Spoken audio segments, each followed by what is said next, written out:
ब्रेकनंतर बातमी कोल्हापूरची आहे। कोल्हापूर जिल्ह्यातील सगळ्या माध्यमांच्या शाळा बंद आहेत। शेकडो शिक्षकांचा ऐतिहासिक दसरा चौकातून विराट मोर्चा आहे। टीटी सक्ती विरोधात विराट मोर्चा आहे। जोरदार घोषणाबाजी करत जिल्हा परिषदेवर हा मोर्चा धडकतोय। आढावा घेतला आपले प्रतिनिधी सतेज औंधकर यांनी। आपल्या विविध मागण्यांसाठी राज्यभरातील शिक्षक आज आक्रमक झाल्याचं पाहायला मिळते।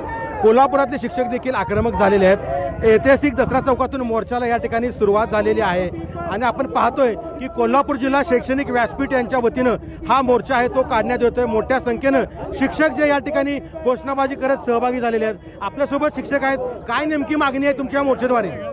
टीईटीची सक्ती रद्द केली पाहिजे, सेवा ज्येष्ठतेनं प्रमोशन दिलं पाहिजे, BLO आणि SIRची जी कामं शिक्षकांना लावून मानसिक दडपण दिलेलं आहे ते सरकारनं ताबडतोब थांबवलं पाहिजे आणि सेवा ज्येष्ठतेनं प्रमोशन दिलं पाहिजे। या मागण्यांसाठी हा मोर्चा आहे। आम्हाला शिकवू द्या ही त्यातली मेन महत्त्वाची मागणी आहे। यासाठी आज महाराष्ट्रभर आपण मोर्चा काढला, त्यातूनही कोल्हापूर जिल्ह्यामध्ये आज प्रचंड संख्येनं 25,000 शिक्षकाच्या या मोर्चामध्ये सहभागी झाले आहेत। गोरगरिबांचं शिक्षण संपवायला आलेत, म्हणजे ज्याच्याजवळ पैसा आहे त्यांनीच फक्त शिकायचं आणि गोरगरिबांची मुलं शिकवायची नाहीत की जेणेकरून या देशामध्ये हुकुमशाही येईल। आणि म्हणून आमची ही मागणी आहे की आमच्या मुलांना, आमच्या शिक्षकांना, मुलांना शिकवू द्या की जेणेकरून या मुलांना गुणवत्तापूर्ण शिक्षण मिळेल। हा एकमेव ढाचा घेऊन आम्ही पुढे चाललोय।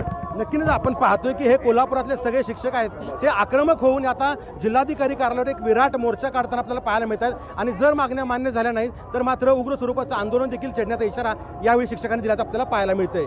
सतेज औंधकर, लोकशाही मराठी, कोल्हापूर। लोकशाही मराठी ऐका, पहा, जागरूक रहा।